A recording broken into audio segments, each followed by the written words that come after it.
It's been 4 months since I bought these AirPods Pro 2, and since then I've used them for hundreds of hours. But one question remains: were they worth the upgrade? When Apple released the AirPods Pro, I initially wasn't interested at all. They looked almost exactly the same and the features did not win me over immediately. But more importantly, I had just bought a new pair of AirPods Pro 1st gen just 5 months prior. So I really wasn't sure if they would be worth the upgrade, but since then it's been a hot minute, it's been 4 months and I've stress tested them almost every day for several hours. In this video I'm going to share with you my honest review by looking at the key differences between the first and second generation and how they, if at all, affected my daily use. Let's start with the obvious. The battery life in the AirPods Pro 2 has significantly improved. Apple claims about 6 hours of listening time in the new AirPods Pro 2, and in my experience, I would actually say that they lasted a little longer than 6 hours. Compared to the 4.5 hours on the previous generation, this made quite a big impact. In the past 2 years, I've flown with both, the first generation AirPods Pro as well as the AirPods Pro Max. And while both of them did a great job, neither one of them was perfect. The first generation AirPods Pro would just die too quickly after 4 to 4.5 hours. On the other hand, you have AirPods Max, which have fantastic battery life of about 20 hours, but traveling with them is more difficult because they take more space and are rather bulky on your head. Granted, the AirPods Pro have a charging case, which overall gives you more battery life than the AirPods Pro Max. You do, however, have to charge them. Apple claims about 5 minutes per hour of listening time. I generally prefer to travel with the AirPods Pro 1st or 2nd generation, but charging them on the plane is a bit of a hassle and is to be considered. To me, this was enough of a difference to now exclusively travel with my AirPods Pro 2. And talking about being on an airplane, let's talk about the improved noise cancellation. I will not go as far as other YouTubers telling you that they are as good as the AirPods Max. I really don't think they are, but they are definitely improved. Not a day goes by without me wearing them, and it's very easy for me to zone out while the active noise cancellation is on. Not only do they filter out simple noise such as an air conditioning unit, but they have gotten significantly better at filtering out engine noise as well as crying babies, which is an absolute essential. And overall, while the differences are definitely noticeable, I wouldn't upgrade for this alone. I would definitely say that the AirPods Max still beat the AirPods Pro 2, but by a smaller margin, and it makes me reach for the AirPods Max less and less often, even in more challenging noise scenarios. And speaking of challenging scenarios, remember how I told you a couple of minutes ago that I bought a new pair of 1st gen AirPods Pro just 5 months before the AirPods Pro 2 released? Well, that's because earlier this year, while on vacation in Bali, I have lost my original AirPods Pro, which was heartbreaking. That must have hurt. I've left them at a hotel, and even though I called them and argued with them, they said they had never found them. Strangely enough, I got a couple of location pings from my AirPods from nearby the hotel. As you can imagine, I was less than happy with the situation. I knew that in 5 months from now, Apple would release the AirPods Pro 2, but what can I do? Would I live 5 months without AirPods? So it was with a very heavy heart that I purchased a new pair of AirPods Pro 1st generation 5 months before the AirPods Pro 2. When Apple finally released the AirPods Pro 2 and announced them on their keynote in September, I saw that they would have an inbuilt speaker as well as integration into FindMy. I was intrigued because I knew that this would have made a difference in the situation and I would have probably not lost my AirPods Pro 1st gen to begin with.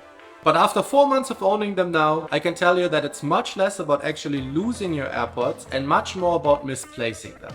Maybe it's just me, but the AirPods Pro case is small and it's so easy to lose track of them. Sometimes they would be buried in one of my many backpacks, sometimes they would be in a pants pocket that I've forgotten about. And let's be honest, sometimes they're in places that I don't even know how they got there. With the new FindMy integration, this is finally a thing of the past. So if you're somebody that misplaces the AirPods or worse, has lost a pair in the past, then this might be an upgrade reason for you. In addition to controlling the location of the AirPods Pro 2, you can now also finally control their volume. Apple finally introduced touch controls on the AirPods Pro 2, and let me be honest, when I first heard about it, I thought they would be one of the most overrated features. But in retrospect, I have been wrong. I pay professionals to do that, and even they get it wrong sometimes. With the 1st generation AirPods, there were only 3 ways to control the volume of your music. You would either have to take out your phone, maybe out of your pocket, and adjust the volume that way, or you would have to awkwardly ask Siri to decrease the volume a little bit. Or, and this is the best case scenario, you have an Apple Watch and you can use the watch crown to control the volume. But the Apple Watch method for me has always been a bit hit or miss. I use these touch controls way more often than I thought. They just make sense, and I'm happy that Apple finally agreed. And while I think that the touch controls made a lot of sense, there was one feature Apple introduced that virtually nobody asked for. You can now charge your AirPods case with the Apple Watch charger. This feature had never even crossed my mind, and when I thought on Apple's keynote, I honestly questioned why they would even do this. But after 4 months of use, I have to be honest with you, I've been using this feature a lot. But if it is useful for you or not depends on if you have an Apple Watch and if you wear it to sleep. Personally, I'm wearing my Apple Watch in bed to track my sleep. And that means that my Apple Watch charger at night sits empty. I use the MagSafe Duo charger. It comes with a Qi wireless charger as well as an Apple Watch charger, both in one device. So about half an hour before I go to bed, I put my Apple Watch on my charger. After I get ready for bed, I take the Apple Watch off the charger, put it on my wrist, and I put the AirPods in their place. If you don't have an Apple Watch, this feature is probably completely useless for you, but in my particular use case, it's a welcome addition. Another welcome addition is the improved sound quality. You've probably already watched a bunch of other reviews about the AirPods Pro 2 in which they have told you how incredible the sound is. In my research, before buying my pair, I've heard it all. I've heard that the bass is deeper and that the sound is clearer. I'm not an audio guy, I cannot tell you if this is true or not. But what I can tell you is that they sound different. And if I had to put it in one word, it would be more dynamic. Overall, while there is a noticeable difference, I wouldn't say that this alone should be an upgrade reason. Particularly because I was perfectly happy with the sound quality of the first generation AirPods Pro. So, were they worth the upgrade? When Apple first released them, I honestly did not want to pick them up. But after reading all of the first reviews, I knew I had to try them. I remember telling my fiancée Diana that I would try them out and test drive them, but that I would definitely send them back because they were exactly the same product. But after a week or two, I changed my mind and I would not send them back. For me, the 4 biggest things were the battery life, the FindMy integration, the volume controls, and believe it or not, the Apple Watch charger.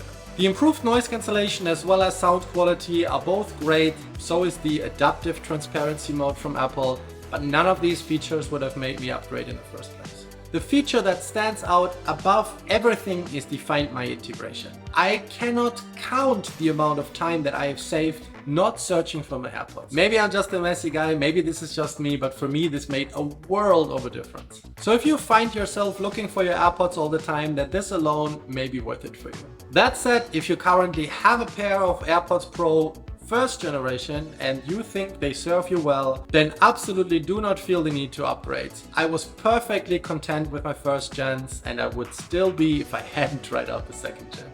If you are, however, in the market for new AirPods, then I wouldn't even consider picking up the first generation AirPods Pro. Apple has completely discontinued their sales, so they no longer sell them officially. Meanwhile, a new pair of AirPods Pro 2 will currently set you back about $250 to $260. So there you have it, my long-term review after 4 months of the AirPods Pro 2. Being a tech fanatic, I'm no stranger to buyer's remorse, and this purchase could have gone both ways. But the AirPods Pro 2 for me were definitely a worthwhile investment, particularly due to the FindMy functionality.